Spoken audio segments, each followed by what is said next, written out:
இந்த இருளான உலகத்துல இந்த உலகத்தை வெளிச்சத்தை மாற்றுவதற்கு இயேசு இந்த பூலோகத்தில் வந்தார். ஆகவே சேர்ந்து இருளின் வாழும் உலகை வெளிச்சத்தை கொண்டு வரும் இரட்சகர் பிறந்தார் என்று நாங்கள் பாடி தேவன் நாமத்தை மகிமைப்படுத்துவோம். இருளின் வாழும் உலகை வெளிச்சத்தை கொண்டு வர இரட்சகர் பிறந்தாரே. விண்ணுலகம் விட்டு மண்ணுலகம் வந்து மனிதர்கள் மீட்டாரே. இருளின் வாழும் உலகை வெளிச்சத்தை கொண்டு வரும் இரட்சகர் பிறந்தாரே. விண்ணுலகம் விட்டு மண்ணுலகம் வந்து மனிதர்கள் மீட்டாரே. இரட்சகர் பிறந்தாரே. இரட்சகர் பிறந்தாரே. இரட்சகர் பிறந்தாரே. இரட்சகர் பிறந்தாரே. பாவத்தில் இருந்த உலகை பரிசுத்தமாக்கிடும் இரட்சகர் பிறந்தாரே. பாரினில் வாழும் மனிதர் நண்பர்களாய் கொள்ள இயேசு பிறந்தாரே. பாவத்தில் இருந்த உலகை பரிசுத்தமாக்கிட இரட்சகர் பிறந்தாரே. பாரினில் வாழ்வில் மனிதர் நண்பர்களாய் கொள்ள இயேசு பிறந்தாரே. இரட்சகர் பிறந்தாரே. இரட்சகர் பிறந்தாரே. இரட்சகர் பிறந்தாரே. இரட்சகர் பிறந்தாரே. வாழ்க வாழ்கவே இயேசு நீர் வாழ்கவே. வாழ்க வாழ்கவே இயேசு நீர் வாழ்கவே. வாழ்க வாழ்கவே இயேசு நீர் வாழ்கவே. வாழ்க வாழ்கவே இயேசு நீர் வாழ்கவே. அவருடைய நாமம் எல்லா நாமத்துக்கு மேலான நாமம். ஆதியில் வார்த்தை எரிந்த தேவன் மாம்சமானாரே. பாவ சாபத்தில் உள்ள மாந்திரமைக்க மகிமை துறந்தாரே. ஆதியில் வார்த்தை எரிந்த தேவன் மாம்சமானாரே. பாவ சாபத்தில் உள்ள மாந்திரமைக்க மகிமை துறந்தாரே. கொண்டாடுவோம் கொண்டாடுவோம் இரட்சகர் இயேசுவை கொண்டாடுவோம். கொண்டாடுவோம் கொண்டாடுவோம் இரட்சகர் இயேசுவை துதி பாடுவோம். தேவன் தம் குமாரனை நமக்கு தந்து இவளை நம்மில் அன்பு கூர்ந்தார். தேவன் தம் குமாரனை நமக்கு தந்து இவளை நம்மில் அன்பு கூர்ந்தார். விசுவாசித்தோர் எவராயினும் அழியா நித்திய ஜீவன் பெற. விசுவாசித்தோர் அழியா நித்திய ஜீவன் பெற. ஆதியில் வார்த்தை இருந்த தேவன் மாம்சமானாரே. பாவ சாபத்து உள்ள மாந்திரமைக்க மகிமை துறந்தாரே. ஆதியில் மானாரே. பாவ சாபத்து உள்ள மாந்திரமைக்க மகிமை துறந்தாரே. கொண்டாடுவோம் கொண்டாடுவோம் இரட்சகர் இயேசுவை கொண்டாடுவோம். கொண்டாடுவோம் கொண்டாடுவோம் இரட்சகர் இயேசுவை துதி பாடுவோம். கொண்டாடுவோம் கொண்டாடுவோம் இரட்சகர் இயேசுவை கொண்டாடுவோம். கொண்டாடுவோம் கொண்டாடுவோம் இரட்சகர் இயேசுவை துதி பாடுவோம். ஹல்லேலூயா. நாங்கள் கொண்டாடுவோம். We will celebrate for all the goodnesses of God. கர்த்தர் நம்முடைய வாழ்க்கையில செய்த ஒவ்வொரு நன்மைகளுக்கு நாங்கள் களி கூர்ந்து கொண்டாடி அவருடைய நாமத்தை நாங்கள் மகிமைப்படுத்துவோம். இந்த காலவேளையில் உங்கள் யாவரையும் எல்லா நாமளுக்கு மேலான இயேசு கிறிஸ்துவின் நல்ல நாமத்தில் வாழ்த்துகிறேன். உங்கள் எல்லாரையும் பார்ப்பது எனக்கு மிகவும் சந்தோஷம். கர்த்தர் நம்மோடு கூட இருக்கிறார். அவர் பெரிய காரியங்களை செய்கிறவர், மகிமையான காரியங்களை நடத்துகிறவர். அவர் இந்த கால வேளையில் நம்மோடு கூட இருப்பது மாத்திரமல்ல, எங்களுடைய அருமையானவர்கள் ஒவ்வொருவரையும் தொட்டு ரட்சிக்க வல்லவராயிருக்கிறார். தேவனால் கூடாத காரியம் எதுவுமே இல்லை. பக்கத்தில் இருக்கிற ஆட்களை பார்த்து நீங்கள் ஏற்கனவே விஷ் பண்ணிட்டீங்க என்று நான் விசுவாசிக்கிறேன். எத்தனையோ பேரை நான் பார்ப்பது சந்தோஷம். உங்களோடு கதைத்து கொண்டே இருக்கலாம். ஆனால் கர்த்தருடைய வார்த்தையை இன்றைக்கு உண்மையாகவே கிறிஸ்மஸ் நாளில் தேவனுடைய வீட்டில் வந்து கிறிஸ்மஸை ஆரம்பிப்பது தான் ஒரு பெரிய சந்தோஷம். எத்தனையோ பேர் 24th நைட்டே அங்கே கிறிஸ்மஸ் ஈவ்லேயே கொண்டாடுகிறார்கள். ஆனால் நான் மாமாக்கு சொல்லி கொண்டு வந்தேன், 37 வருஷமாக இந்த சபையை ஆரம்பித்த நாள்லேருந்து கிறிஸ்மஸ் நாளில் தான் நாங்கள் கிறிஸ்மஸை கொண்டாடுகிறோம். ஏனென்றால் இயேசு கிறிஸ்து அவர் பிறந்தது எப்பொழுது என்பது தெரியாது. அவர் சில வேளையில் அக்டோபர் மந்தாக இருக்கலாம், நவம்பரில் இருக்கலாம், டிசம்பரில் இருக்கலாம். ஆனால் மக்கள் தெரிந்தெடுத்திருக்கிறார்கள் கிறிஸ்மஸை டிசம்பர் 25th நாங்கள் கொண்டாடுவோம் என்று. ஸோ நாங்கள் விசுவாசிக்கிறோம் இயேசு கிறிஸ்துடைய பிறப்பை அங்கே ஒரு குவீனுக்கு அவருடைய பர்த்டேயை அவர்கள் செலிப்ரேட் பண்ணும் வேளையில் அவருடைய பர்த்டே அன்றைக்கு செலிப்ரேட் பண்ண மாட்டார்கள், இன்னொரு நாளில் தான் செலிப்ரேட் பண்ணுவார்கள். அதுபோல் நம்முடைய கிங் ஆஃப் கிங்ஸ் ராஜாதி ராஜாவுடைய பிறந்த தினத்தை கிறிஸ்மஸ் என்று சொல்லி உலகத்தில் அநேக இடங்களில் கொண்டாடுகிற வேளையில் நாங்கள் முதலாவது வந்து அவரை தொழுது கொண்டு அதற்கு பின்பதாக மிகுதி காரியங்களுக்கு செல்ல ஆயத்தமாக இருக்கிறோம். எத்தனை பேர் நீங்கள் கையெழுத்த தேவையில் எத்தனை பேர் நல்ல சாப்பாடு எல்லாம் செய்து சாப்பிடுவதற்கு ரெடியாக இருக்கிறீங்க, ஆயத்தப்படுத்தியிருப்பீங்க, பெரிய பார்ட்டிஸ் ஆயத்தப்படுத்தியிருப்பீங்க. இன்றைக்கு எத்தனையோ காரியங்களை எல்லாம் கொண்டாடுவதற்கு பல காரியங்களை செய்து கொண்டிருப்பீங்க. ஆனால் இந்த கால வேளையில் நாங்கள் முதலாவது பார்க்க வேண்டியது என்னவென்று சொன்னால், நம்முடைய கர்த்தராகிய இயேசு கிறிஸ்து who is the king of kings, அவர் ராஜாதி ராஜா. இயேசு கிறிஸ்து யார் என்று சொன்னால் கடவுளாக அவர் இருக்கிறார்.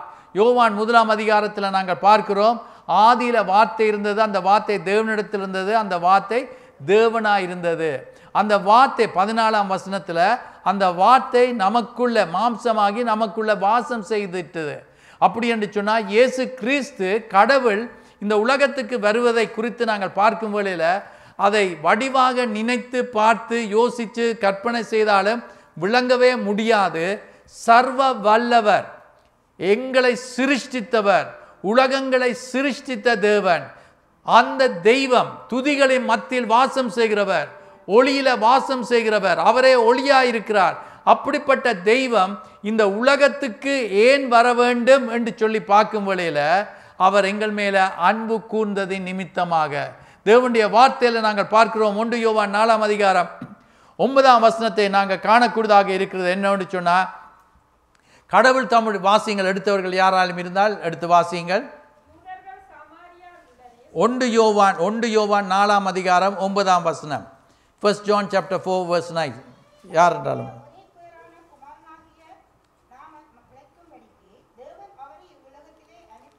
நாங்கள் பார்க்கிறோம், கடவுள் எங்கள் மேல அன்பு கூர்ந்ததுனால இந்த உலகத்துக்கு வந்தார் என்று சொல்லி நாங்கள் காணக்கூடியதாக இருக்கிறது. ஏன் எங்களில் அன்பு கூர்ந்தார் என்று சொன்னால், கடவுள் மனிதனை சிருஷ்டித்த சம்பவத்தை நாங்கள் ஆதியாமத்தில் வாசிக்க நாங்கள் பார்த்து கொள்ளக்கூடியதாக இருக்கிறது. மனுஷனை அவர் சிருஷ்டித்தார், அங்கே மனிதனை சிருஷ்டித்து அவர்களோடு ஐக்கியம் வைத்து கொண்டிருந்தார் என்று சொல்லி நாங்கள் காணக்கூடியதாக இருக்கிறது. அங்கே ஐக்கியம் வைத்து கொண்டிருக்கும் வேளையில் சத்ருவானவன் பிசாசானவன் அங்கே முதலாவது சிருஷ்டிக்கப்பட்ட மனிதனையும் மனுஷியும் அங்கே வஞ்சிக்கிறதை நாங்கள் காணக்கூடியதாக இருக்கிறது. இன்றைக்கும் பிசாசானவன் அவன் சுற்றி திரிந்து கொண்டு யாரை விழுத்தலாம் என்று சுற்றி திரிந்து கொண்டிருக்கிறான். இன்றைக்கு அருமையான தேவனுடைய பிள்ளைகளே, கடவுளோடு ஐக்கியம் வைக்கக்கூடாது என்பது தான் பிசாசுடைய விருப்பம். கடவுளோடு கூட யாராயிலும் ஐக்கியம் வைத்துக் கொண்டிருந்தால், அவர்கள் ஆசீர்வாதமாக இருந்தால் அதை கெடுக்க வேண்டும் என்பது தான் பிசாசுடைய ஒரு விருப்பம். ஆகவே தான் அநேகருடைய வாழ்க்கையில அநேக பொய்களை சொல்லி அநேக விதமான கேள்விக்குறிகளை போட்டு அவ்விசுவாசமான வார்த்தைகளை போட்டு சந்தேகத்தை ஏற்படுத்தி கடவுளுடைய சன்னிதானத்திலிருந்து அநேகரை பிரித்து விடுகிறதை நாங்கள் காணக்கூடியதாக இருக்கிறது. பிசாசானவன் வந்து கடவுள் சொன்னது இது உண்மைத்தானா, இது உண்மைத்தானா என்று சொல்லி கேள்வி கேட்டு அன்றைக்கு நாங்கள் பார்க்கிறோம் பிசாசு ஆதாமையும் ஏவாளையும் வஞ்சித்ததை காணக்கூடியதாக இருக்கிறது. அந்த வஞ்சனை நிமித்தமாக அவர்கள் கடவுளுடைய வார்த்தைக்கு கீழ்ப்படியாமல் போனது நிமித்தமாக பாவம் உலகத்தில் பிரவேசித்தது என்பதை நாங்கள் அறிந்திருக்கிறோம். பாவம் வந்ததின் காரணமாக அதற்கு முன்பதாக கடவுள் அவர்களோடு பகலின் குளிர்ச்சியான வேளைகளில் வந்து ஐக்கியம் வைப்பார், நல்ல அவர்களோடு கூட உறவாடுவார், நேற்றத்தை அவர்களோடு செலவழிப்பார். ஆனால் பாவம் வந்த உடனே ஆதாமும் ஏவாளும் ஓடிப்போய் ஒளித்து கொண்டார்கள் என்று சொல்லி காணக்கூடியதாக இருக்கிறது. கடவுளுடைய சன்னிதானத்துக்குள்ள நிற்க முடியாமல் போய்விட்டது. ஏனென்றால் பாவம் வந்து விட்டது. சிலருடைய வாழ்க்கையில பாவம் இருக்கும் வேளையில அவர்களுக்கு ஒரு உண்மையான சமாதானம் இல்லை, உண்மையான நிம்மதி இல்லை, உண்மையான சந்தோஷம் இல்லை. எப்பொழுதும் வாழ்க்கையில பிரச்சனைகள் மேல பிரச்சனை. கிறிஸ்தவர்களுக்கு பிரச்சனை வரும், ஆனாலும் அந்த பிரச்சனைகளின் மத்தியில் கர்த்தர் அவர்களோடு கூட இருக்கிறார் என்பதை நாங்கள் கண்டு கொள்ளக்கூடியதாக இருக்கிறது. நான் உன்னை விட்டு விலக மாட்டேன், உன்னை கைவிட மாட்டேன், நீ அக்கினி கூடாக நடந்தாலும் வேகாதிருப்பாய். அக்கினி என்று சொல்லும் வழியில் அவ்வளவு தாங்க முடியாத பிரச்சனைகள் கஷ்டங்கள் கிறிஸ்தவர்களுக்கு வரும். ஆனால் கர்த்தர் சொல்லுகிற ஒரு வார்த்தை என்னவென்று சொன்னார், நான் உலகத்தை ஜெயித்ததுனால நீ திடன் கொள் என்று சொல்லுகிறார். இந்த காலவெளியில் அருமையான தேவனுடைய பிள்ளைகளே, இந்த இடத்துல இருக்கிற ஒவ்வொருடைய வாழ்க்கையிலும் ஏதோ ஒரு நேரத்தில் ஒரு பிரச்சனை, ஒரு கஷ்டம், வேதனை, துன்பம், துயரம் வந்திருக்கும், கண்ணீர் வந்திருக்கும். மரித்து விட்டால் நல்லது, இனி வாழ்க்கையை என்னத்துக்கு நடத்துவது, இன்னும் வாழ்வது என்ன பிரயோஜனம் என்று சொல்லிக் கொண்டிருக்கலாம். வாழ்க்கையின் போராட்டத்தோடு இருக்கலாம். ஆனாலும் என் தேவன் இந்த காலவெளியில அமைதலை கொடுக்க வந்திருக்கிறார், சாந்தி கொடுக்க வந்திருக்கிறார், சமாதானத்தை, நிம்மதியை, ஆறுதலை கொடுக்க வந்திருக்கிறார். அதைத்தான் நாங்கள் இந்த காலவெளியில கொண்டாடி கொண்டிருக்கிறோம். இந்த தேவனை குறித்து 1 தீமோத்தேயுக்கு எழுதின நிருபம் 1 அதிகாரம் 15 வசனத்தில் காணக்கூடியதாக இருக்கிறது. என்னவென்று சொன்னால், பாவிகளை ரட்சிப்பதற்காகவே தேவகுமாரனாகிய கிறிஸ்து இயேசு இந்த உலகத்துக்கு வந்தார் என்று சொல்லி காணக்கூடியதாக இருக்கிறது. மனிதன் பாவம் செய்து விட்டான், தவறு செய்து விட்டான், தப்பு செய்து விட்டான், குற்றம் செய்து விட்டான். ஆனால் என்ன நடக்கிறது என்று சொன்னால், அவன் அங்கே கடவுளோடு ஐக்கியம் இல்லாமல் போய்விட்டது. ஆனால் அந்த ஐக்கியத்தை திரும்ப ஏற்படுத்துவதற்காகத்தான் கடவுள் மாம்சத்தில் தோன்றினவரைத்தான் நாங்கள் இயேசு என்று சொல்லுகிறோம். ஆரம்பத்திலிருந்தே அவருக்கு ஆரம்பமும் இல்லை, முடிவும் இல்லை. அல்பாவும் ஒமேகாவும் என்று சொல்கிறார், ஆதியும் அந்தம் கடவுள். அந்த கடவுள் இந்த உலகத்தில் மாம்சத்தில் வந்தார். எபிரேயருக்கு எழுதின நிருபம் 10 அதிகாரம் 5 வசனத்தில் நாங்கள் காணக்கூடியதாக இருக்கிறது. என்னவென்று சொன்னால், அவருக்கு ஒரு சரீரம் அவருக்கு தேவையாக இருந்தது, ஒரு சரீரம் அவருக்கு தேவையாக இருந்தது. அந்த சரீரம் தான் அவர் எடுத்து வந்தார். அவர் பரிசுத்த தெய்வம், பாவம் இல்லாதவர். இன்றைக்கு நாங்கள் சில வேளைகளை யோசித்துக் கொண்டிருக்கலாம், நான் கிறிஸ்தவன் என்று சொல்லி. ஆனால் கிறிஸ்தவனுக்குள்ள இருக்க வேண்டிய குணாதிசயங்கள் அவருடைய வாழ்க்கையில் இல்லாவிட்டால் அது கர்த்தருக்கு பிரியம் இல்லாத ஒரு வாழ்க்கை என்பதை காணக்கூடியதாக இருக்கிறது. ஏனென்று சொன்னால், சில வேளைகளை நாங்கள் யோசிக்கிறோம், we know all these things, I have heard from small age, சின்ன வயதிலிருந்து, சிறு வயதிலிருந்து இவைகளெல்லாம் கேட்டிருக்கிறோம். எங்களுடைய குடும்பத்தில் நாங்கள் சந்ததி சந்ததியாக இந்த காரியங்களை கேள்விப்பட்டு வந்திருக்கிறோம் என்று யோசித்து இதை பற்றி நாங்கள் பெருமையோடு இருக்கலாம். தேவனுடைய வசனம் சொல்லுகிறது, பெருமை உள்ளவர்களுக்கு ஆவிக்குரிய பெருமையா இருக்கலாம், உலக பிரகாரமான பெருமையா இருக்கலாம். பெருமை உள்ளவர்களுக்கு கர்த்தர் எதிர்த்து நிற்கிறார். ஆகவே தாழ்மை உள்ளவர்களுக்கு, ஆண்டவரே நான் ஒன்றுமே இல்லை ஆண்டவரே. யாக்கோபு சொல்லுகிறான், நான் ஒரு பூச்சி, ஒரு புழு என்று சொல்லுகிறான். அந்த பெரிய ஒரு தாசன், அவரை கர்த்தர் ஆசீர்வதிக்கிறார். ஆதி பிதாக்கள்ல, எங்களுடைய முற்பிதாக்கள்ல ஆபிரகாம், ஈசாக்கு, யாக்கோபு காணக்கூடியதாக இருக்கிறது. அந்த யாக்கோபு சொல்லுகிறான், நான் ஒரு பூச்சி, நான் ஒரு புழு, நான் ஒன்றுக்குமே உதவாதவன்.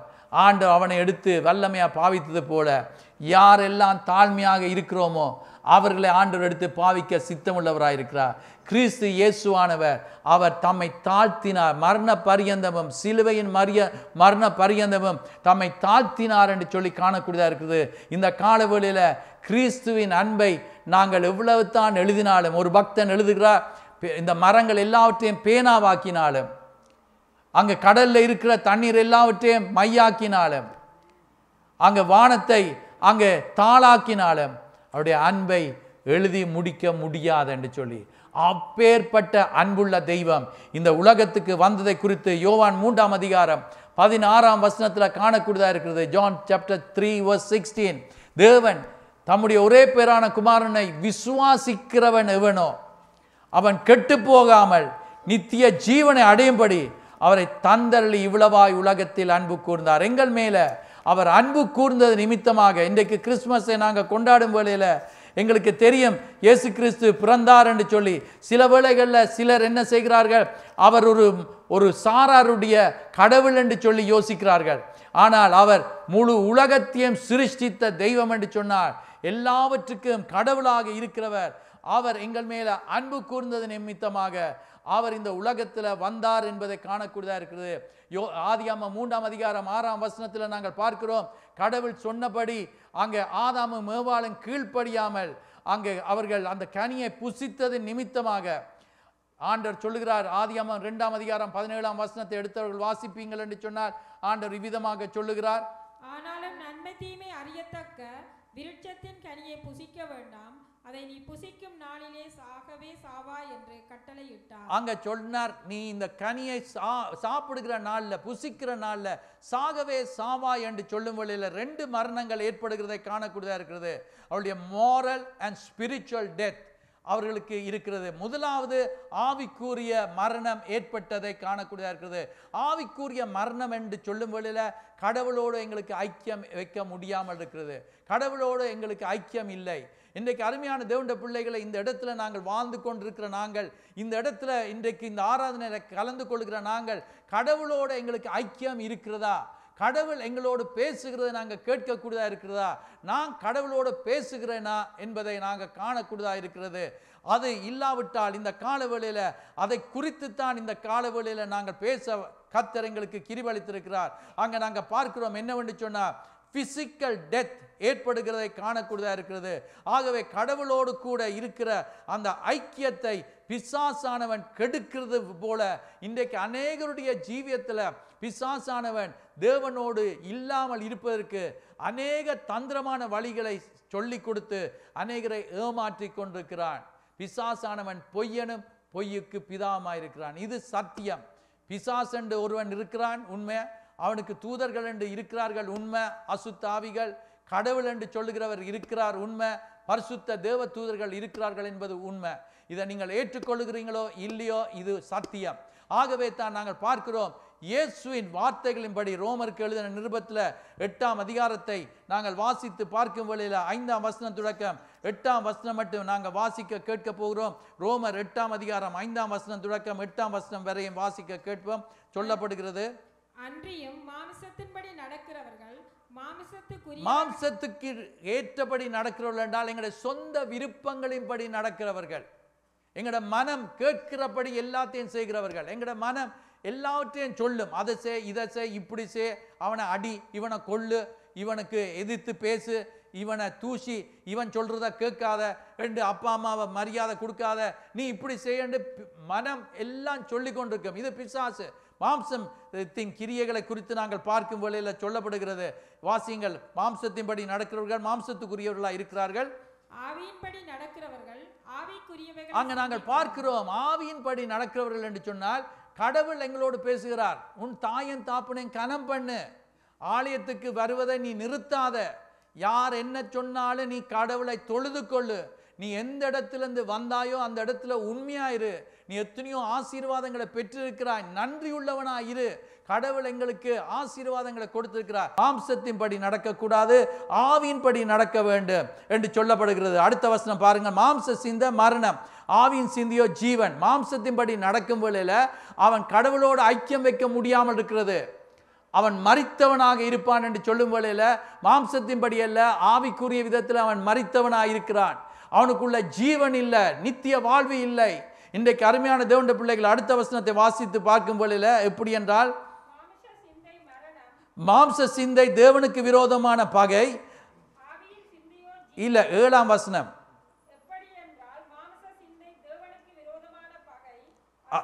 ம் அது தேவனுடைய நியாய பிரமாணத்துக்கு கீழ்ப்படியக்கூடாமலும் இருக்கிறது.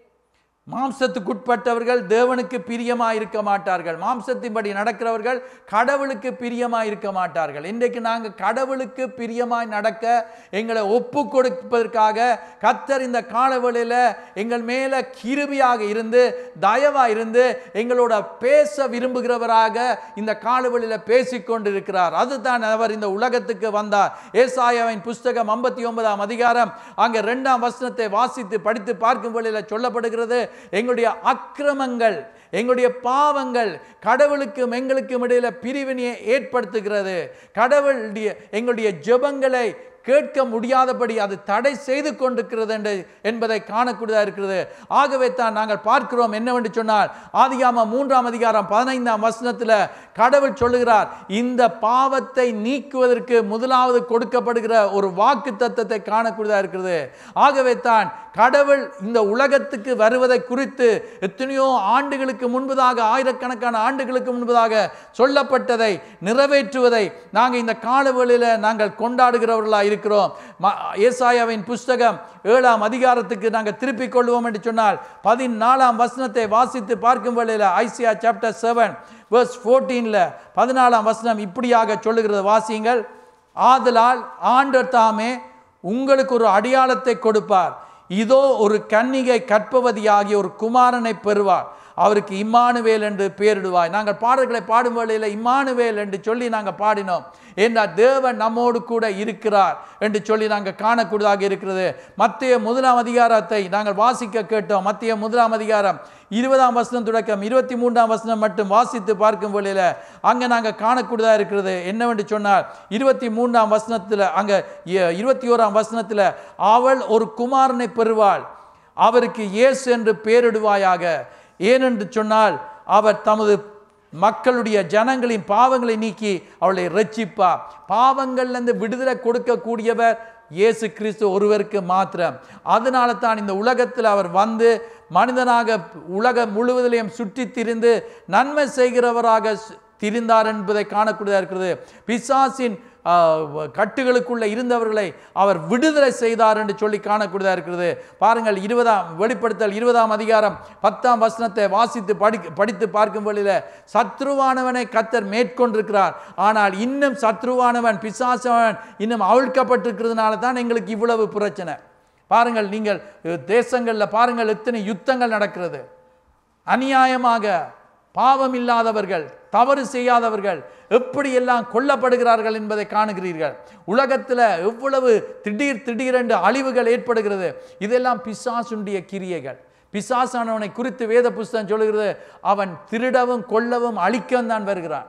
உங்களுடைய வாழ்க்கையில் ஒரு சந்தோஷம் இல்லாமல் ஏற்படுத்துகிற காரியங்கள் இருக்கும் என்று சொன்னால், உங்களுடைய வாழ்க்கையில் நிம்மதி இல்லாதபடி செய்கிற காரியங்கள் இருக்கும் என்று சொன்னால், ஒரு சந்தோஷம் இல்லாமல் செய்கிற காரியங்கள் இருக்கும் என்று சொன்னால், அது கடவுள் அல்ல, அது பிசாசானவன். பிசாசானவன் எங்களுக்கு பிரச்சனையை தந்தாலும் அவைகளின் மேல எங்களுக்கு ஜெயத்தை தருகிறவர் எங்களோடு இருக்கிறார். வெற்றியின் மேல் வெற்றி தருகிறவராக இருக்கிறார். சில வேளைகளை பிசாசு அங்க யோசிப்பான், இவனை எல்லாவற்றையும் நான் செய்து முடித்து விடலாம், இவன் இனிமேல் எழும்பி ஒன்றுமே செய்ய முடியாது என்று சொல்லி அவன் உங்களுடைய வாழ்க்கையில தீய காரியங்களை செய்ய முயலுவான். உங்களுடைய வாழ்க்கையை மாய்த்து கொள்ள சொல்லுவான். நான் சொல்லுகிறேன், இந்த மனம் என்பது ஒரு பிளே கிரவுண்ட் அல்ல, இந்த மனம் என்பது பேட்டில் ஃபீல்ட். இந்த மனதுக்கு எத்தனை பேருக்குள்ள உங்களுடைய மனதுக்குள்ள தேவையில்லாத எண்ணங்கள் வந்திருக்குது, இப்படி எவ்வளவு கோபங்கள் வந்திருக்குது.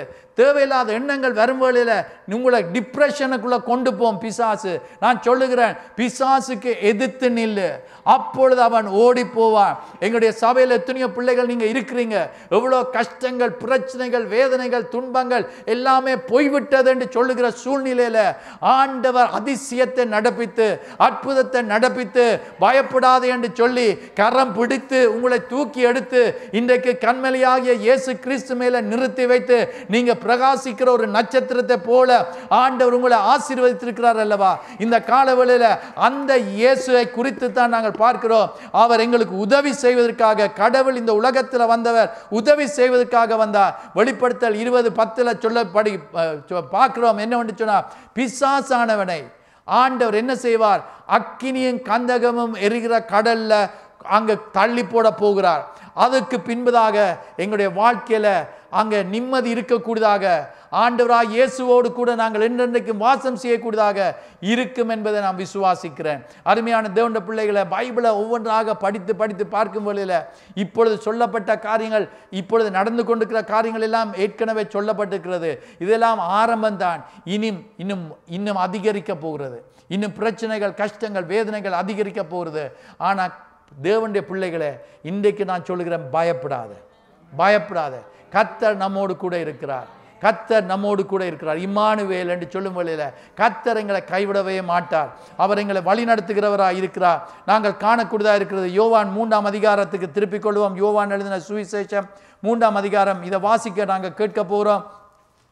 17ஆம் வசனத்திலிருந்து நாங்கள் வாசிக்க தொடங்குவோம். 21ஆம் வசனம் வரைக்கும் கவனமாக எல்லாரும் கேளுங்கள். இது மிக முக்கியமான வசனங்கள் சொல்லப்படுகிறது.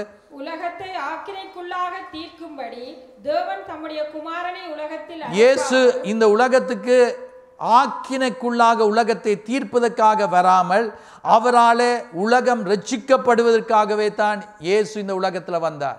நாங்கள் ரட்சிக்கப்படுவதற்காக, ரட்சிக்கப்பட்டு சொல்லும் வழியில் ஒரு ஆபத்தில் இருந்து, ஒரு கஷ்டத்தில் இருந்து விடுதலை பெறுவது தான் ரட்சிப்பு என்று சொல்லி காணக்கூடியதாக இருக்குது. பாவத்தில் இருக்கிறவன் அக்கினியும் கந்தகமும் எரிகிற கடல்ல, பாதாளத்துக்கு, பிசாசுக்கும் அவனுடைய தூதர்களுக்கும் செய்யப்பட்ட இடத்துக்கு தான் பிசாசானவன் போவான். அவன் இருக்கிற இடத்துக்கு தான் அங்கே பாவம் செய்கிற மக்கள் போவார்கள். அங்கே நரகத்தில் வேதனையான ஒரு இடம், அவளுக்கு மூச்சு எடுக்கவே இயலாத ஒரு இடம். உயிரோடு இருப்பார்கள், அவர்கள் பேசுவார்கள், தாகம் எடுக்கும், பசி எடுக்கும், ஆனால் ஆகாரம் இல்லை. வேத புஸ்தகத்தை அதை குறித்து ஆண்டவருடைய வசனத்தில் சொல்லப்பட்டிருக்கிறது. ஒரு மனுஷன் பார்த்து சொல்லுகிறான், உலகத்தில் அவன் நல்லா வாழ்ந்து கொண்டிருந்தான், ஆடம்பரமாக ஜீவித்து கொண்டிருந்தான். ஆனால் அவன் மரித்த வேளையில் பரலோகம் போகவில்லை, நரகம்தான் போனான். நரகம் போன வேளையில் அங்கே தண்ணீருக்கு ஒரு சொட்டு தண்ணீர் கூட இல்லாமல் வேதனைப்பட்டு கொண்டிருந்தான். சகோதரனே, சகோதரியே, பாவத்தில் ஜீவித்து கொண்டிருக்கிறவர்கள் எவ்வளவு நல்ல காரியங்கள் இந்த உலகத்தில் நீங்கள் செய்தாலும், பாவம் என்பது, அந்த பாவத்திலிருந்து விடுதலை கொடுக்கக்கூடியவர் இயேசு.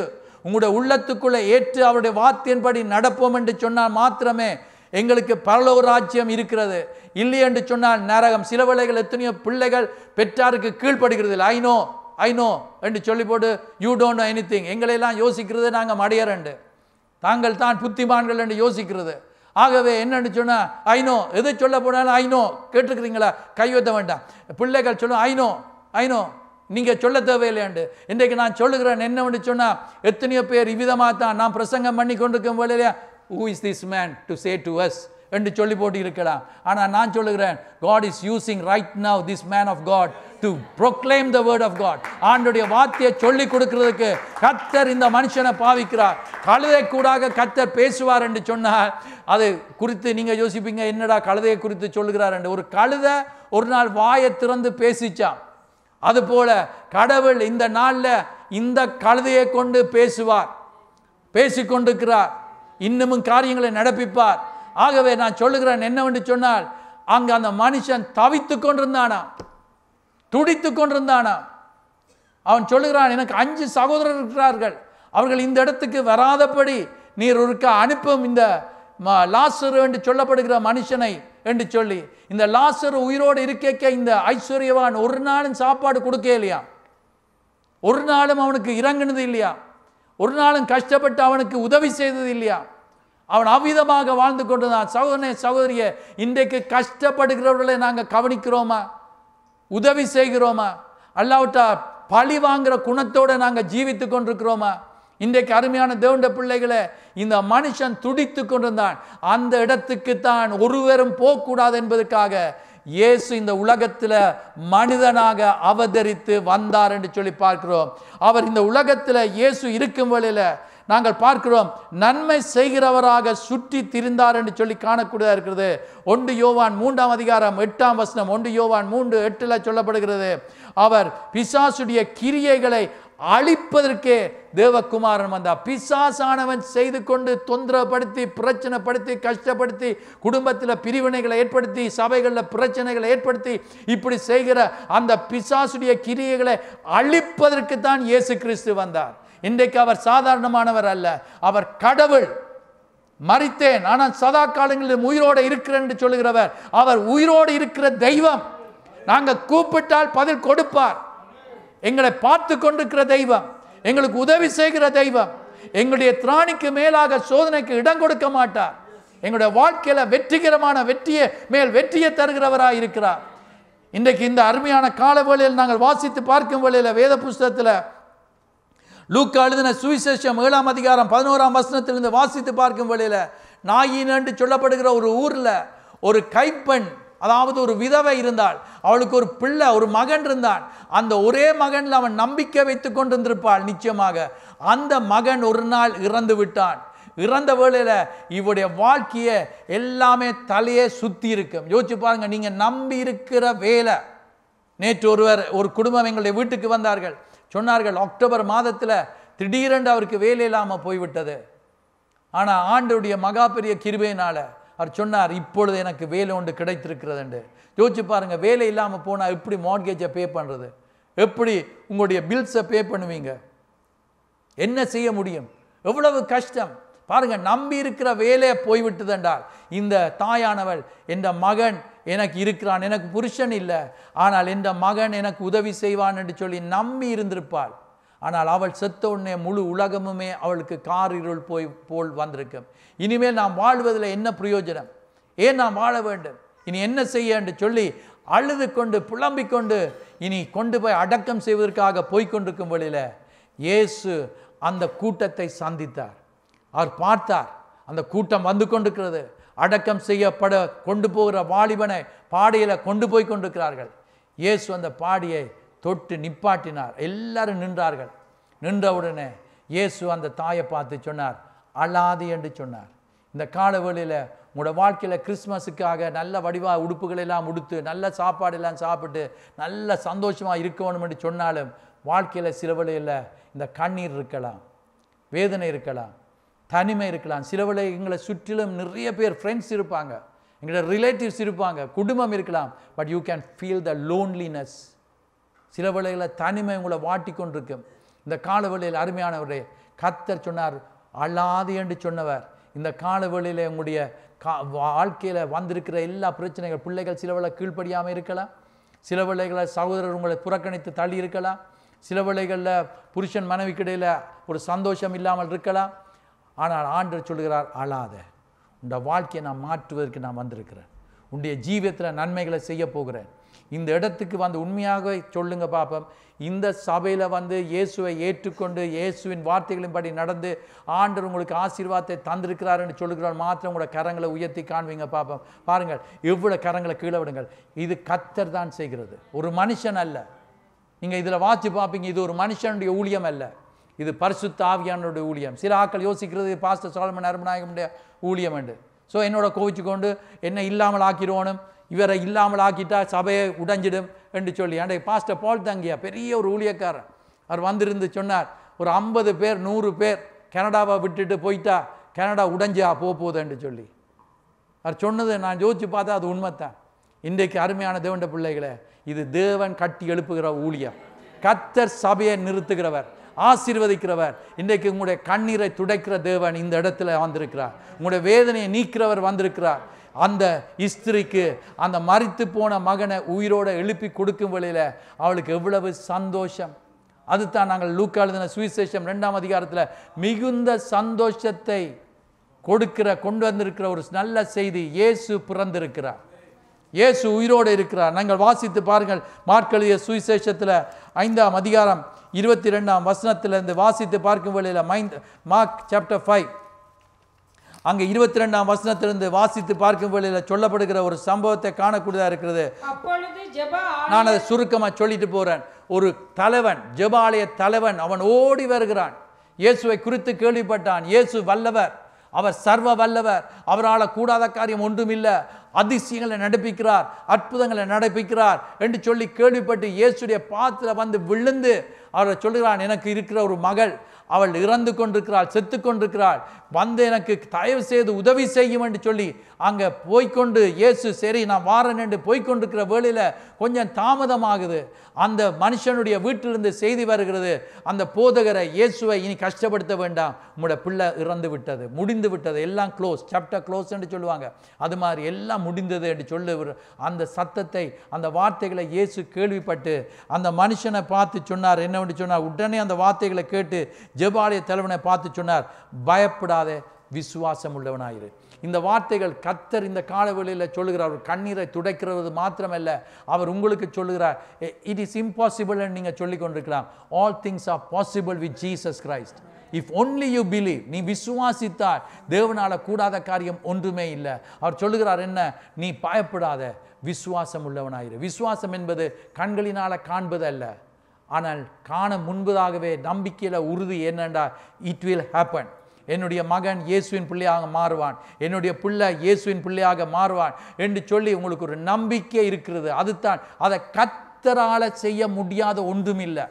ஆகவே தான் அங்கே அந்த மனுஷனை பார்த்து அவர் சொல்லிவிட்டு அவனை அந்த வீட்டுக்குள்ளே கொண்டு போய் அந்த இறந்து போன பிள்ளையை உயிரோடு எழுப்பி தந்த தேவன் இன்றைக்கு எவ்ரிதிங் இஸ் ஓவர் என்று சொல்லுகிற இடத்துல ஆண்டவர் இன்றைக்கு திரும்பவும் துளிர்த்து வரக்கூடியதாக ஆண்டவர் காரியத்தை நடப்பிப்பார் என்பதை விசுவாசிக்கிறேன். ஒரு மரம் பட்டு போயிட்டுது, எல்லாம் போயிட்டுது என்று சொல்லும்போது என்னுடைய தாயார் நேற்று சொன்னாங்க, அங்கே எங்களோட வீட்டில் கொஞ்சம் பிளான்ட்ஸ் மாமா வச்சு வளர்க்குறா, அதில் ஒரு செடி பூக்குதே இல்லையென்று சொல்லி அவள் இவ்வளோ காலமாக ஜெபம் பண்ணியிருக்கிறா. எனக்கு சொல்லவே இல்லை, நானும் சேர்ந்து ஜெபம் பண்ணியிருக்கலாம் தானே. ஆனால் என்னென்று சொன்னேன், நேற்று எனக்கு சொல்கிறா, அந்த மரத்தை பார்த்தி, அது பூக்காமல் இருந்த மரம் பூத்து இருக்குதுன்னு சொன்னேன். போய் பார்த்தேன், அழகான பூ, வடிவான பூ. இன்றைக்கு நான் சொல்லுகிறேன் என்னடா, இந்த செடியை பூக்க மாட்டுதுன்னு யோசிக்கிற மரத்துக்கு பூக்க கூடியதாக கர்த்தர் செய்வார்ண்டா. உங்களுடைய வாழ்க்கையை மறுமலர்ச்சியை கொண்டுவரக்கூடியவர் அவர் செய்வார். உங்களுடைய வாழ்க்கையை நன்மையாக மாற்றுவார். எல்லாமே துக்கம், everything is going on well, but I have no peace என்று சொல்லி கொண்டிருக்கலாம். எல்லாமே நல்லா போய்கொண்டிருக்குது, எனக்கு வாழ்க்கையில் சமாதானம் இல்லை என்று சொல்லி கொண்டிருக்கலாம். இயேசு இன்றைக்கு சமாதானம் கொடுக்க ஆயத்தமாக இருக்கிறார். இன்றைக்கு சந்தோஷத்தை கொடுக்க வல்லவராக இருக்கிறார். வேத புஸ்தகத்தில் பார்க்கும் வேளையில் இன்னும் அநேக காரியங்கள் இருக்கிறது. நாங்கள் பார்க்கும் வேளையில் மார்க் எழுதிய சுவிசேஷம் 1 அதிகாரம் 40 வசனத்தை வாசித்து பார்க்கும் வேளையில் அங்கே சொல்லப்படுகிறது என்னவென்று சொன்னார், ஒரு குஷ்டரோகி வருகிறான். குஷ்டரோகி என்றால் மக்களால் புறக்கணிக்கப்பட்டவன், அவன் அசுத்தம் என்று சொல்ல வேண்டும். யாராயிலும் அவனுக்கு பக்கத்தில் வந்தால் தீட்டென்று கத்த வேண்டும். ஏனென்றால் அவனுக்கு பக்கத்தில் வரக்கூடாது. இந்த வருத்தம் தொத்தும். சில வேளையில் உங்களே ஆக்கள் இவ்விதமாக புறக்கணித்திருப்பார்கள். நீ பாவி, நீ பொல்லாதவன், நீ பொல்லாதவள் என்று சொல்லி உங்களை தள்ளி இருக்கலாம். ஆனால் இயேசுவோ உங்களை நேசிக்கிறவராக இருக்கிறார் என்பதை நான் சொல்லுகிறேன். மனுஷர்கள் மாறுவார்கள். நான் சொல்லுகிறேன், இன்றைக்கு காலையில் அருமையான மகன் இந்த பாடல் பகுதியை நடத்தும் வேளையில் இயேசு எங்களோட கரத்தை அவர் பிடித்தார் என்றால் அவர் எங்களை ஒரு நாளும் விட மாட்டார், அவர் கைவிடவே மாட்டார். இன்றைக்கு நாங்கள் பார்க்கிறோம், இந்த குஷ்டரோகி இயேசுவிடத்தில் வந்து முழங்கால் படியிட்டு உமக்கு சித்தமானால் என்னை சுத்தமாக்கும் என்று சொல்லி கேட்ட வேளையில் இயேசு என்ன செய்தார்? மனம் இறங்கி அவன் மேலே கையை வைத்து தொட்டு, தொடக்கூடாது, தீட்டு, அசுத்தம் என்று சொல்லுகிற மனுஷனை தொட்டவர். இந்த கால வேளையில் உங்களை மக்கள் புறக்கணித்திருக்கலாம், தள்ளி இருக்கலாம். நீ இவ்விதமான ஒரு மனுஷன், உன்னிடத்தில் பணம் இல்லை, உன்னிடம் பொருள் இல்லை, உன்னிடத்தில் படிப்பு இல்லை, உனக்கு ஒன்றும் இல்லை, உனக்கு சுகமும் இல்லை, நீ ஒன்றுக்குமே உதவாதவன் என்று சொல்லியிருக்கலாம். செத்து போறதுக்கு கூட நீ செத்து போன்னு கூட சொல்லியிருக்கலாம்.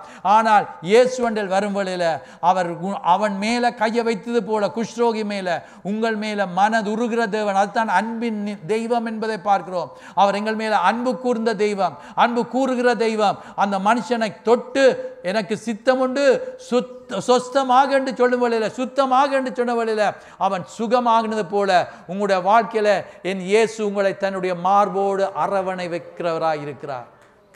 ஒரு பிள்ளைக்கு வருத்தம் வரும் வழியில், வியாதி வரும் வழியில், நித்திர கொள்ள முடியாமல் துடித்து கொண்டு கஷ்டப்பட்டு கொண்டு மூச்செடுக்க முடியாமல் இருக்கும் வழியில் உண்மையான தாய் என்ன செய்வார்? நித்திர கொள்ளாமல் பிள்ளைய இரவும் பகலும் தூக்கி கொண்டு தன்னால் செய்யக்கூடிய அளவுக்கு காரியங்களை செய்து கொண்டிருப்பார்.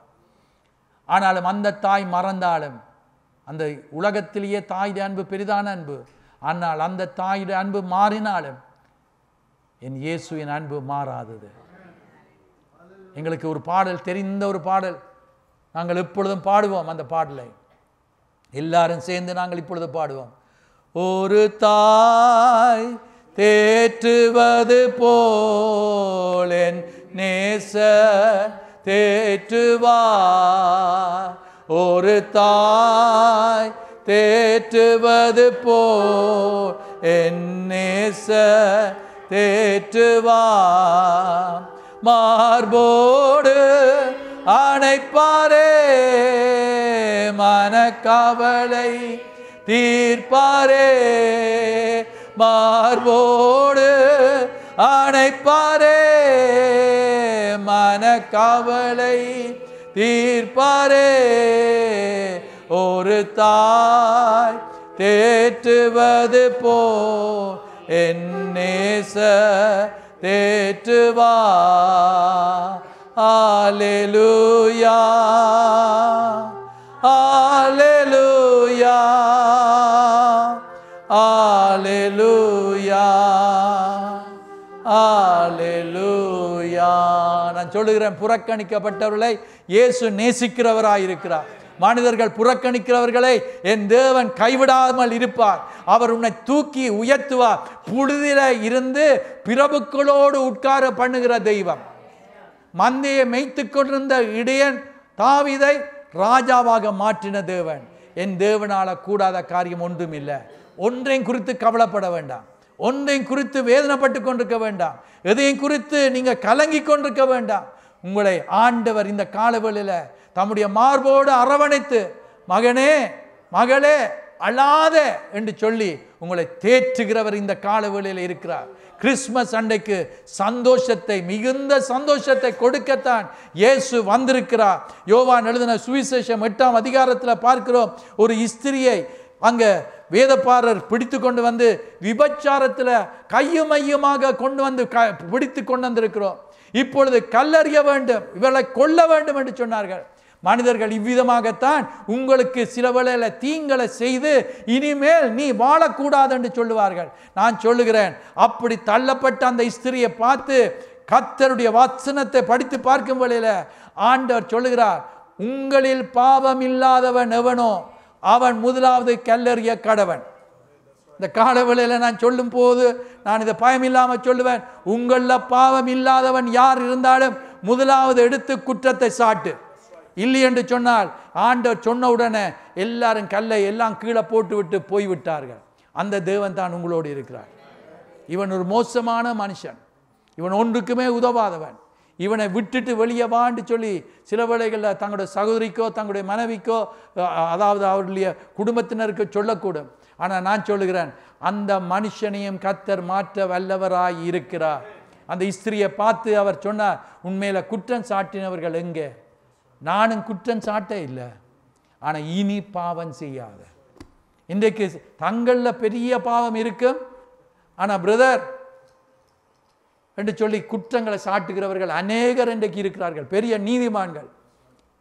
இன்னொரு மனுஷன் இருந்தான் வேத புஸ்தகத்தில், அவனை குறித்து பார்க்கும் வேளையில் அவன் ஆயக்காரன், இன்னொருவன் பரிசியன். இவன் ஒருவன் பரிசியன் சொல்லுகிறான், நான் இந்த ஆயக்காரன் டேக்ஸ் கலெக்டர். எத்தனை பேருக்கு அன்றைக்கு டாக்டர் மார்க் சொல்லி கொண்டிருந்த டேக்ஸ் கலெக்டர்ஸ் ஆக்களுக்கு விருப்பமே இல்லை. ஆனால் என்னென்னு சொன்னால் டேக்ஸ் பே பண்ண வேணும், கட்டாயம் பே பண்ண தான் வேணும். ஆனால் அந்த நாட்களில் அவர்கள் தங்களுடைய அமௌண்ட்டுக்கு மேலே எவ்வளவு வாங்க வேணுமோ அதுக்கு மேலே வரியை வாங்குவார்கள். ஆகவே டேக்ஸ் கலெக்டர்ஸை வெறுத்தவர்கள். ஆகவே இந்த பரிசியன் என்ன செய்கிறான், அவன் வந்து சொல்கிறான், நான் இந்த ஆயக்காரனை போல இல்லை, நான் இவ்விதமாக நான் எல்லாம் செய்து கொண்டிருக்கிறேன், நான் உபவாசம் எல்லாம் இருக்கிறேன் என்று. ஆனால் இந்த ஆயக்காரனோ சொல்கிறான், நான் பாவி என்று சொல்லுகிறான். ஆண்டவர் யாருடைய ஜெபத்தை கேட்டால் தெரியுமா? தன்னை தாழ்த்தி சொன்னவன், நான் பாவி, உம்முடைய சன்னிதானத்தில் வந்திருக்கிறேன். இன்றைக்கு நான் அந்த போதரை போல இல்லை, நான் இவரை போல இல்லை, I am a great man, I know all these things என்று சொல்லி கொண்டிருக்கிற யாராயிலும் இருந்தால் இந்த காலவெளியில் ஆண்டவருக்கு முன்பதாக உங்களை தாழ்த்துவீங்கள் என்று சொன்னார். Then only God will surely help you to come up in life. வாழ்க்கையில் எவ்வளோ தான் முயன்று கொண்டிருக்கலாம், எவ்வளோ தான் செய்து கொண்டிருக்கலாம், ஆனால் if you don't have Jesus in your life, இயேசு தான் உங்களுக்கு உதவி செய்யக்கூடியவர். Call upon the name of the Lord Jesus Christ.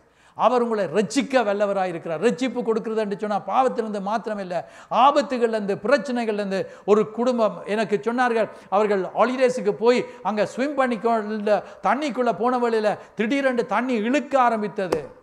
எல்லாமே முடிஞ்சது என்று சொல்லுகிற நேரத்தில் கர்த்தர் அற்புதமான முறையில் அவர்களை பாதுகாத்தார். அந்த தேவன் அப்படியான அனுபவங்கள் சிலருக்கு இருக்குது என்று சொல்லி நீங்கள் என்னோட பேசியிருக்கிறீங்க. இன்றைக்கு நான் சொல்லுகிறேன், கர்த்தர் உங்களையும் என்னையும் இன்றைக்கு இந்த கிறிஸ்மஸை காண கிருபளித்தது கர்த்தருடைய மகா பெரிய கிருபை என்பதை மறக்க வேண்டாம். கர்த்தருடைய இரக்கம் எங்கள் மேலே இருக்கிறது. இந்த தேவன் தான் அன்பு வைக்கிற தெய்வம், எங்களுக்கு உதவி செய்கிற தேவன். அப்போஸ்தலர் 10:38 படி அவர் எங்களுக்கு நன்மை செய்கிறவரும் பிசாசின் பிடியில் இருக்கிறவர்களை விடுதலை ஆக்குற தேவன். யோவான் 10:10 படி அவர் எங்களுக்கு பரிபூர்ணமான ஆசீர்வாதங்களை தர வந்திருக்கிறார். இன்றைக்கு அவர் கொடுக்க வந்திருக்கிறது கொஞ்சமாக தர மாட்டார். அவர் தரும் வழியில் எங்களுக்கு பிச்சு கொண்டு சொல்லுவாங்க, வானத்தை கூரையை பிச்சு கொண்டு தருவார் என்று சொல்லி. இன்றைக்கு நான் சொல்கிறேன், இந்த தேவன் அப்படிப்பட்டவர் தான். ஏதோ அந்தந்த நாளுக்கு ஏற்றது மாத்திரமில்லை, ஆண்டவர் எங்களுக்கு தருவார். தரும் வழியில் மற்றவர்களுக்கு உதவி செய்யக்கூடியதாக இருக்கும். எங்களுக்கு என்று வைப்பதற்காக இல்லை, மற்றவர்களுக்கு உதவி செய்வதற்கு, கடவுளுடைய ஊழியங்கள் முன்னேறுவதற்கு. இதுக்காகத்தான் நாங்கள் கொடுக்கிறவர்களாக இருக்கிறோம். ஏண்டா கடவுள் தன்னையே முழுமையாக எங்களுக்கு கொடுத்தாரண்டா, அவருடைய பிள்ளைகளாகிய நாங்களும் கொடுக்கிற பிள்ளைகளாக எப்பொழுதும் இருப்போம். we will be givers. இன்றைக்கு நாங்கள் பார்க்கிறோம் என்னவென்று சொன்னார், 2 கொரிந்தியர் 5:18 21 மட்டும் வாசித்து பார்க்கும் பொழுது, மனுஷனோடும் கடவுளோடும் ஒப்புரவாக்குதலை கிறிஸ்து இயேசு ஏற்படுத்தினார் என்று சொல்லி பார்க்கிறோம். அவர் நம்முடைய மத்தியஸ்தராக இருக்கிறார். இன்றைக்கு நான் சொல்ல வருகிறது என்னவென்று சொன்னால், இன்றைக்கு கர்த்தர் எங்களை ஐக்கியப்படுத்த வந்திருக்கிறார். கடவுளோடு எங்களுக்கு ஐக்கியம் வைக்க முடியும். 1 யோவான் 1:7 சொல்லுகிறது, இயேசு கிறிஸ்துவின் இரத்தம் சகல பாவங்களை நீக்கி நம்மை சுத்திகரிக்கும். எங்களுடைய பாவங்கள் எப்பேற்பட்டதாக இருந்தாலும் நாங்கள் ஏசாயாவின் புஸ்தகத்துக்கு நாங்கள் திருப்பிக் கொள்வோம் என்று சொன்னால், அந்த வசனத்தை நான் வாசிக்கிறேன், கவனமாக கேளுங்கள். ஏசாயாவின் புஸ்தகம் 1:18 வழக்காடுவோம் வாருங்கள் என்று கர்த்தர் சொல்லுகிறார். உங்கள் பாவங்கள் சிவரென்று இருந்தாலும் உறைந்த மலையைப் போல் வெண்மையாகும், அவைகள் இரத்தாம்பர சிவப்பாக இருந்தாலும் பஞ்சை போலாகும். உங்களுடைய பாவங்கள் படு பாவி என்று சொல்லுகிற நிலைமையில் இருந்தாலும், துன்மார்க்கமான ஜீவியை நீ ஜீவிக்கிறாய் என்று சொன்னாலும், என் இயேசுவின் இரத்தம் உங்களை கழுவி சுத்திகரிக்கும் வேளையில் ஒரு பொழுதும் பாவம் செய்யாதவர்களைப் போல உங்களை ஆண்டவர் மாற்ற வல்லவராயிருக்கிறார். அதற்காகத்தான் இயேசு இந்த உலகத்தில் வந்தார். அதற்காகத்தான் எங்களுக்காக பாடுகளை பட்டார், எங்களுக்காக வேதனைப்பட்டார், சிலுவையில் அடிக்கப்பட்டார். அவருடைய சரீரம் எனக்காக உங்களுக்காக பிற்கப்பட்டது. காரணம் என்னவென்று சொன்னால், எங்களை விடுதலை ஆக்குறதுக்காக, கடவுளோடு ஒப்புரவாக்குவதற்காக. இதுதான் கிறிஸ்மஸ், இதுதான் இயேசு கிறிஸ்து கடவுள் இந்த உலகத்தில் வந்தது தான் எங்களுக்கு. இதைத்தான் நாங்கள் நினைவு கூர்ந்து இப்பொழுது கொண்டாடி கொண்டிருக்கிறோம். எங்களுக்கு ஒரு நம்பிக்கை இருக்குது, நான் மரித்தேன் என்றால் பரலோகம் போவேன். உங்களுக்கு அந்த நம்பிக்கை இருக்குதா? சும்மா வழியில் சொல்லலாம், நான் போயிடுவேன் உள்ளம் என்று. எங்களுக்கு ஒரு மனசாட்சி ஒன்று இருக்குது. எங்களுடைய இருதயம் சொல்லும், ஆஹா நீ செய்கிறது உண்டு அப்பாவுக்கு தெரியாது, நீ செய்கிறது ஒருத்தருக்கும் தெரியாது, ஆனால் எனக்கு தெரியும். கடவுள் பார்த்து கொண்டிருக்கிறார். கர்த்தருடைய கண்கள் பூமி அங்கே முலாவி கொண்டிருக்கிறது. வானத்துக்கு ஏறினாலும் அங்கேயும் அவர் இருக்கிறார். தாழ்விடங்களில் பாதாளத்தில் படுக்கையை போட்டாலும் அங்கேயும் இருக்கிறார்.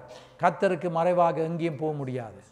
இன்றைக்கு ஒருத்தர் எங்களை பார்த்து நல்ல பிள்ளை, இவன் நல்லவன், நல்ல பாஸ்டர், நல்ல வர்ஷிப் லீடர், நல்ல ஒரு விசுவாசி சொல்லலாம்.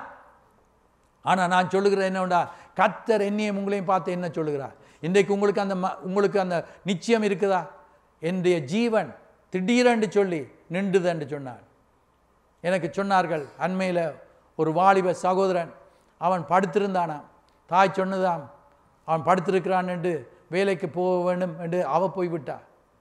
பின்னேரம் வரும் வழியில் அந்த மகள்காரி சொன்னாவாம், அண்ணா இன்றைக்கு எழும்பவே இல்லை, ஒரே படுத்திருக்கிறார் என்று. அங்கே போய் பார்த்தாலாம், அவர் மரித்து விட்டார். வேலைக்கு போகிற ஒரு தம்பி. இன்றைக்கு பாருங்கள், இன்றைக்கு மரணம் யாருக்கும் எங்கேயும் எந்த நேரமும் யாருக்கும் வர முடியும். நான் கதைத்து கொண்டிருக்கிறேன், திடீரென்று சொல்லி அப்படியே விழுந்துடல. உங்களுக்கு தெரியும், ஒரு பெரிய ஒரு ஊழியக்காரன் பிரசங்கம் பண்ணி கொண்டு வந்தால், அவருக்கு திடீரென்று சொல்லி பிரசங்கம் பண்ணி கொண்டிருக்கும் வழியில் அவருக்கு ஹார்ட்டில் ப்ராப்ளம் வந்து அவர் அங்கே உடனே கலாப்ஸ் ஆகினார். ஆனால் கடவுளை அவர் உயிரோடு வைத்து எங்களுடைய சபைக்கு கொண்டு வந்தார். இன்றைக்கு நான் சொல்லுகிறேன் என்னென்று சொன்னால், மரணம் எங்களை சந்தித்தால் பரலோகம் போவேனா? நாங்கள் பெரிய பெரிய பிளான்ஸ் எல்லாம் போட்டுக்கொண்டிருக்கிறோம். 2025 அப்படி செய்யணும், இப்படி செய்யணும் என்று ஜெபம் பண்ணி கேட்டுருக்கிறீங்களா? கடவுளுடைய சன்னிதானத்தில் இதை செய்யலாமா, செய்ய முடியாதா? கடவுளிடத்தில் உங்களோட வாழ்க்கையை ஒப்பு கொடுங்க. அதுக்காக தான் கிறிஸ்மஸ் என்றால் சும்மா வெளியில் பாலகன் பிறந்துட்டார்னு சொல்லி போட்டு கொண்டாடுறது இல்லை. இயேசு எங்களோட உள்ளத்தில் பிறந்திருக்கிறார். இயேசு என்ற உள்ளத்துக்குள்ளே இருக்கிறார். நானும் இயேசுவும் ஒன்றாக இருக்கிறோம் என்று சொல்லக்கூடிய விதத்தில் இருந்தால், ஏனென்றால் இயேசுவை ஏற்றுக்கொண்டவர்கள் அவருடைய பிள்ளைகளாகும்படி அதிகாரம் கொடுத்திருக்கிறார். அவருடைய பிள்ளைகளாக இவன் சொல்லுங்க, நான் சில வேளைகளில் பிச்சைக்காரர் பிச்சை கேட்கும் போது நாங்கள் பிச்சையை கொடுக்குறோம், ஏதோ கொஞ்சத்தை கொடுத்துட்றோம். ஆனால் பிள்ளைக்கு எதுவும் கேட்டால் எல்லாத்தையும் கொடுப்போம், பிள்ளைக்கு விருப்பமானது எல்லாம் கொடுப்போம். இன்றைக்கு நான் சொல்லுகிறேன், நீங்கள் இயேசுவின் பிள்ளைகளாக மாறுவீங்கள் என்று சொன்னால், முதலாவது உங்களுடைய பேர் ஜீவ புஸ்தகம் என்ற ஒரு ரெஜிஸ்டர் இருக்குது பரலோகத்தில். இது உண்மை, பொய் இல்லை. உலகமே அழிஞ்சிடும், ஆனால் வசனம் இந்த வார்த்தை மாறாது. இது எத்தனையோ பாஷைகளில் அச்சிடப்பட்டிருக்கிறது, எத்தனையோ மொழிகளில் மொழிபெயர்க்கப்பட்டிருக்கிறது.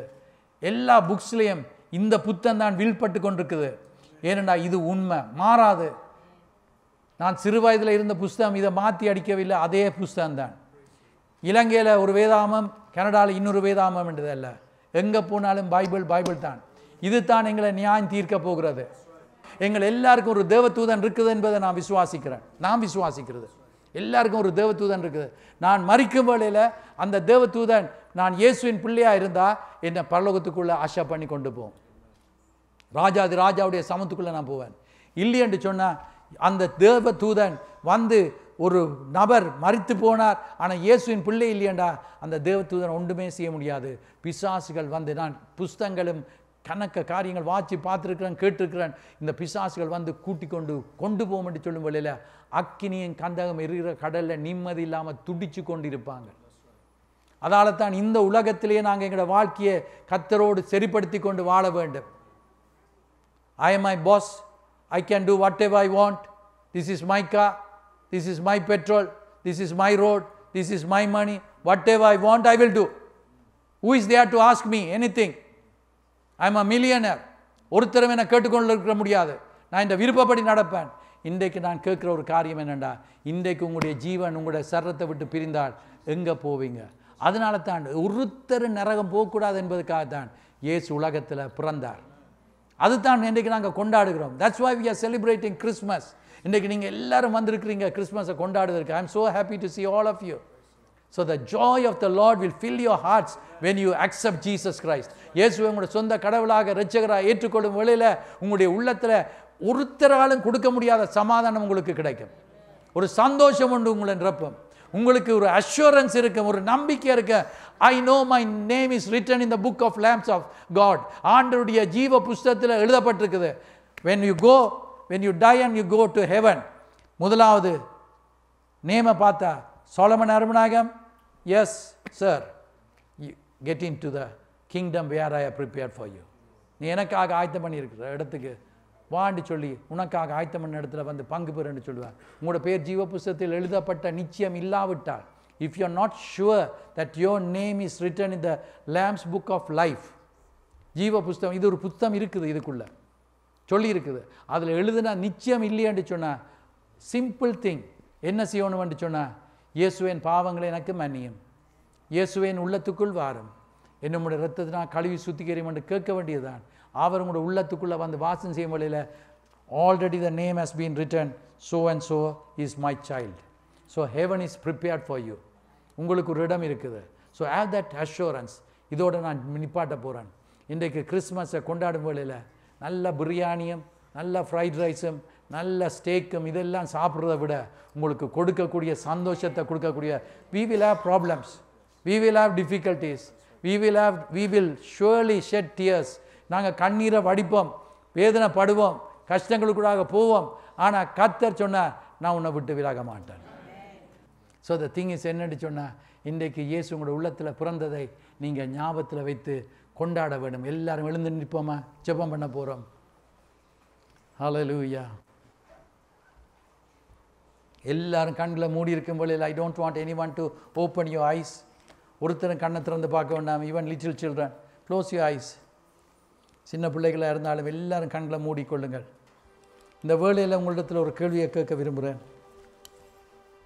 தேவனுடைய வார்த்தையை நீங்கள் கேட்டுக்கொண்டிருக்கும் வேளையில் உங்களோட உள்ளத்தில் உங்களுக்கு தெரிந்தது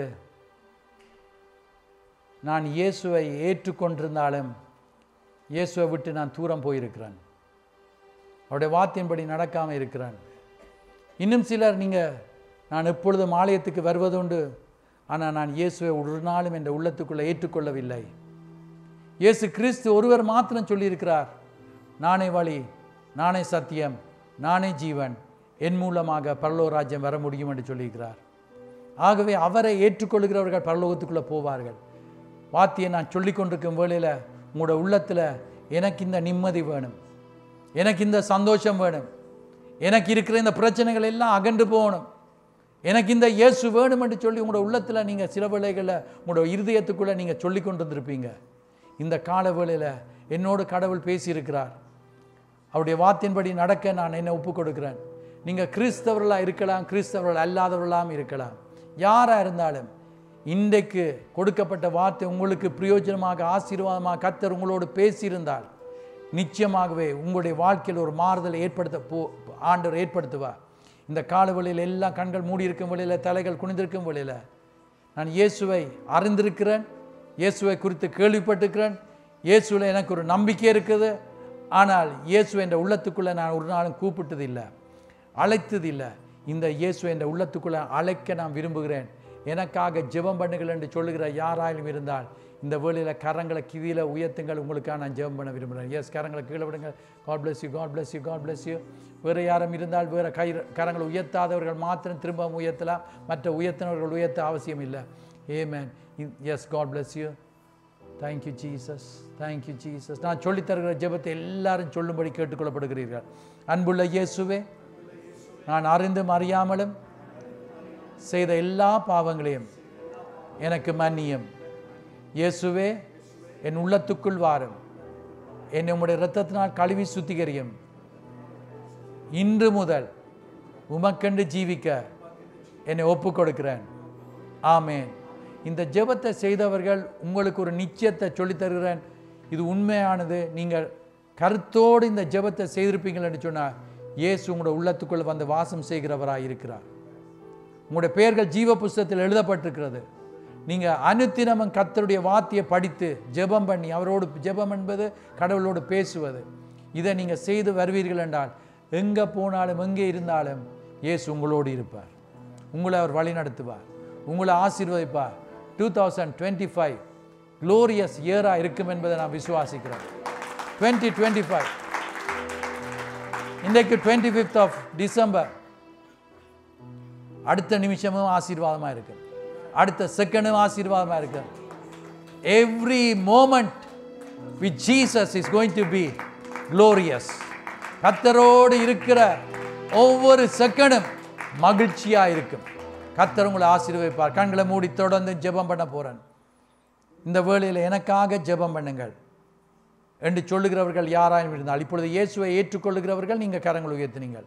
ஆனால் எனக்காக ஜெபம் பண்ணுங்கள். என்னுடைய வாழ்க்கையில் சில பிரச்சனைகள் இருக்குது.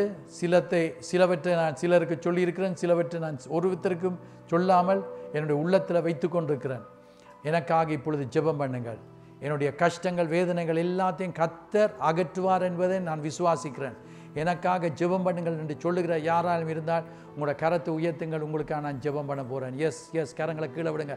என்ற அருமையான இயேசுவே, கண்ணீரை துடைத்த தேவன், அழாது என்று சொன்னவர், பயப்படாது என்று சொன்னவர், விசுவாசம் உள்ளவனா இரு என்று சொன்னவர், ஆண்டவா இந்த கால வேளையில் சுவாமி அன்பின் ஆண்டவரே, எங்களுக்கு உதவி உங்களிடத்திலிருந்து தான் வர முடியும். எங்களுக்கு வேறு ஒருவரும் உதவி செய்ய முடியாது. ஒருத்தராலும் எங்களுக்கு உதவி செய்ய முடியாது என்ற சூழ்நிலையில் இருக்கிற ஒவ்வொருவருக்காக நான் ஜெபம் பண்ணுகிறேன். இந்த கால வேளையில் ஆண்டவரே, இவர்களை ஆறுதல் படுத்துவதற்காக ஸ்தோத்திரம், ஒரு திட நம்பிக்கையை கொடுப்பதற்காக ஸ்தோத்திரம். ஆண்டவரே, யாவராலும் கைவிடப்பட்ட நிலையில் இருந்த மனிதர்களை நீங்கள் அரவணைத்து அவர்களை ஆண்டவா திரும்பவும் சமுதாயத்தில் வாழ வைத்தது போல இப்பொழுது இவருடைய தேவைகள் எதுவாக இருந்தாலும், அது சர்வப்பிரகாரமான தேவையாக இருக்கலாம், ஆண்டவா ஆவிக்குரிய தேவையாக இருக்கலாம், அல்லாவிட்ட பண ரீதியான பிரச்சனையாக இருக்கலாம். இந்த mighty name of Jesus, என் தேவனால கூடாத காரியம் ஒன்றுமில்லை. As I am praying for this dear ones, oh God, ஒவ்வொருவருக்காக நான் ஜெபம் பண்ணி கொண்டிருக்கும் வேளையில் அதிசயங்கள் நடக்கட்டும் சுவாமி, அற்புதங்கள் நடக்கட்டும் சுவாமி, miracles நடக்கட்டும் சுவாமி. In the mighty name of Jesus Christ of Nazareth, super natural miracles, இயற்கைக்கு அப்பாற்பட்ட அதிசயங்கள் நடைபெறட்டும். இயேசுவின் நாமத்தில் கேட்கிறோம் பிதாவே, ஆமென். பிதாவே, இப்பொழுது சபையாரை உங்களோட கரங்களை ஒப்பு கொடுக்கிறேன். எங்களை பாதுகாத்து, எங்களை ஆசீர்வதித்து, எங்களை வழிநடத்தி, மீண்டும் இந்த இடத்தில் நாங்கள் கூடும் வேளையில் நாங்கள் யாவரும் ஆண்டவா சந்தோஷமாக ஒருமனப்பட்டவர்களாக கர்த்தரின் வாழ்வில பெரிய காரியங்களை செய்தார் என்று சொல்லக்கூடிய விதத்தில் காரியங்களை நடப்பித்து தரும்படி இயேசுவின் நாமத்தில் கேட்கிறோம் பிதாவே, ஆமென். நம்முடைய கர்த்தராகிய இயேசு கிறிஸ்துவின் கிருபை, தேவனுடைய அன்பு, பரிசுத்த ஆவியானோட ஐக்கியம், அவருக்காக வாழ ஒப்பு கொடுத்திருக்கிற ஒவ்வொருவரோடும் இன்றும் இன்னும் சதா காலங்களிலும் எப்பொழுதும் இருப்பதாக, ஆமென்.